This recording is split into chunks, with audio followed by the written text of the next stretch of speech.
দারুল উলুম দেওবন্দ উস্তাদজি বলছেন আমার বোর্ডিং এর খানা নাই, যাও বাড়ি চলে যাও। ছাত্ররা ঝরঝর করে চোখে পানি ছাড়তেছে। উস্তাদজির মুখের দিকে তাকায় রয়েছে আর বলতেছে, উস্তাদজি আমরা না খাইয়া মরে যাব, তারপরেও মাদ্রাসা ছাড়বো না। আল্লাহু আকবার বলেন। না খায়া মরে যাব, মাদ্রাসা ছাড়বো না, এখানে মরে শহীদ হয়ে যাব, বাড়িতে যাব না। আপনি আমাদেরকে দরস দিয়ে যান, নিয়মিত পড়ায়া যান। উস্তাদ তো অত্যন্ত দরদওয়ালা উস্তাদ। বাচ্চাদের কষ্ট সহ্য করা কঠিন হয়ে গেছে। এশার নামাজ পড়িয়া আবুল কাসেম নানতুবি রাহিমাহুল্লাহু তাআলা নামাজের মুসাল্লায় বৈশা বৈশা কাঁদতেছেন, আল্লাহর কাছে বলতেছেন, আল্লাহ এই তালিবুল ইলম গুলো 3 দিন পার হয়ে গেল, খানা খায় না, উপবাস অবস্থায় পড়ে আছে, কারো পেটে খানা নাই, আমি কি করব? রাস্তা দেখায়া দেন। দোয়া করতে করতে মনে মনে চিন্তা করলেন, না না না, আর এমনি তালিবুল ইলমদেরকে কষ্ট দেওয়া যায় না, প্রয়োজনে আজকে আমি নিজে কুলিগিরি করে হলেও বাচ্চাদের খাবারের ব্যবস্থা করব। এই চিন্তা কইরা মুসল্লা থেকে উঠেন আবুল কাসেম নানতুবি রওনা হয়ে গেলেন, লঞ্চের ঘাটের দিকে রওনা হয়ে গেলেন, যেখানে আয়েশা রাত্রে বেলায় লঞ্চ গুলো ভিড়ে ওই ঘাটে গেলেন। ঘাটে যাইয়া বসলেন যে দেখি কোনো লোকজন আসে কিনা। এই মনে বেকল, দেখি কোনো লোকজন আসে কিনা। রাত্রেবেলা লঞ্চ ভিড়ে অনেকে মহাজনরা নাইমে আসে, মাল সামানা টানতে হয়, কুলিরা মাল সামানা টানে। উনি চিন্তা করলেন প্রয়োজনে কুলিগিরি হলেও কিছু টাকা জোগাড় করে আনবো বাচ্চাদেরকে খাওয়ানোর জন্য। ঘাটে যাইয়া বসছেন আবুল কাসেম নানতুবি, জামানার শ্রেষ্ঠ ওলি, যিনি স্বপ্ন যুগে নবীকে দেখে এমন ব্যক্তি। বলুন তো চেহারাটা সুন্দর না দেখতে খারাপ? সুন্দর চেহারা, নুরানি চেহারা। ঘাটে বসছে, উদ্দেশ্য হলো কুলিগিরি করবেন। ইতিমধ্যে একটা লঞ্চ ভিড়ছে, দেখলেন যে লোকজন নামতেছে, মালামাল আসছে। আবুল কাসেম নানতুবি যায় মাল ধরতে চায়। লোকজন বলে, হুজুর আপনি কে লেগে আইছেন? আমি তো কুলি করতে আসছি। লোকজন বলে, না না না, আপনার মতো কুলিকে আমরা নিব না, আপনার চেহারা কুলির চেহারা নয়, আপনি আমাদের মাল টানতে পারবেন না, মাল দেয় না।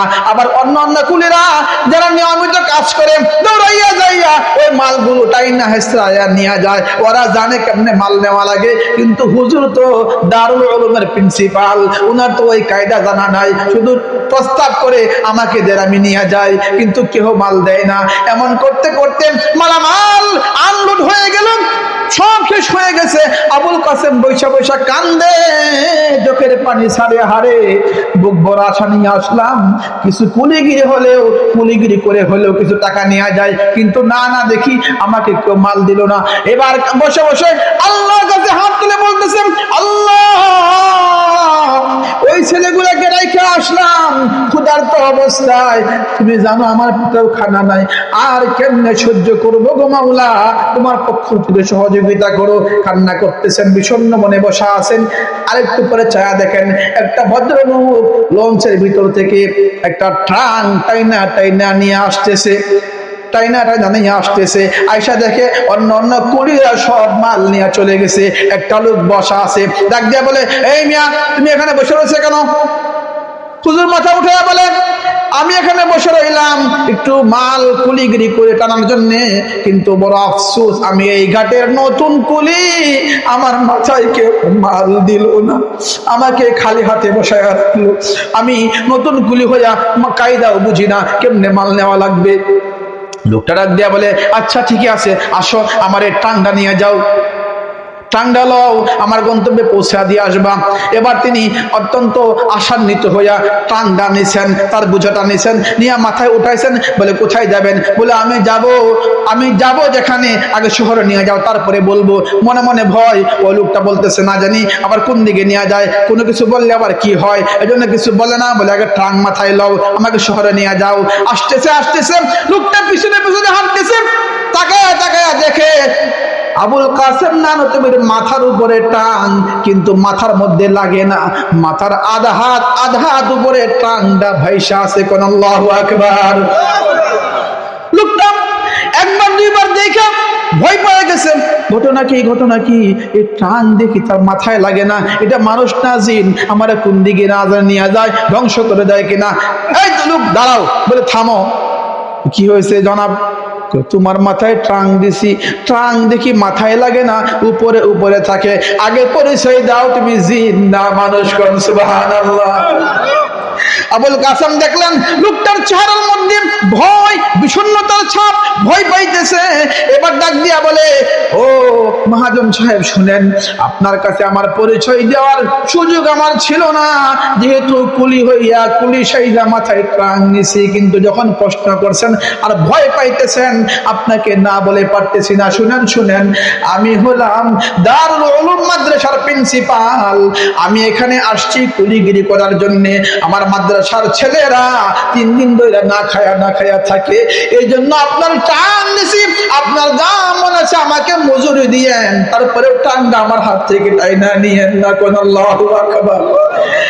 আবুল কাসেমের কথা শুনলাম, ওই লোকটা আইসা জড়াইয়া ধরছেন আর বলতেছেন, ও আবুল কাসেম, নানো তুমি, আপনাকে খুঁজে খুঁজে আমি আসছি, আজ 3 দিন হলো মদিনার নবী আমাকে ঘুমাইতে দেয় না। কোন সুবহানাল্লাহ। 3 দিন ধরে রাসূল মদিনার নবী আমাকে ঘুমাইতে দেয় না। ডাইকা বলে, এ বান্দা, ও আমার উম্মত, তোমার কাছে মাল আছে, তোমার কাছে টাকা আছে, আর আমার আশিক বান্দারা না খায়া থাকে, না খায়া তেলাওয়াত করে আল্লাহর কালাম শিখে, তুমি এখনো বসে বসে ঘুমাইছো, এখনো যাও না। একদিন দেখছি, ভাবছি না জানি কি দেখলাম, আবার দেখছি, আবার ভাবলাম না জানি কি দেখলাম, 3য় দিন দেখা আমার আর বুঝতে বাকি রইল না, মদিনার নবী আমাকে ডাকতেছে কোথাও যাওয়ার জন্য। মদিনার নবীর ডাক শুনিয়া আমি বুঝতে পারলাম অবশ্যই আমাকে যেতে হবে। আমাকে রাসূল বলে দিলেন, যাও, ওই যে দেওবন্দ মাদ্রাসায় যাও, ওখানকার তো আলেমুল আলেমরা না খায়া আছে, উস্তাদরা না খায়া আছে, যাও যে তোমার অর্থ সাধ্য মতো দান করে আসো।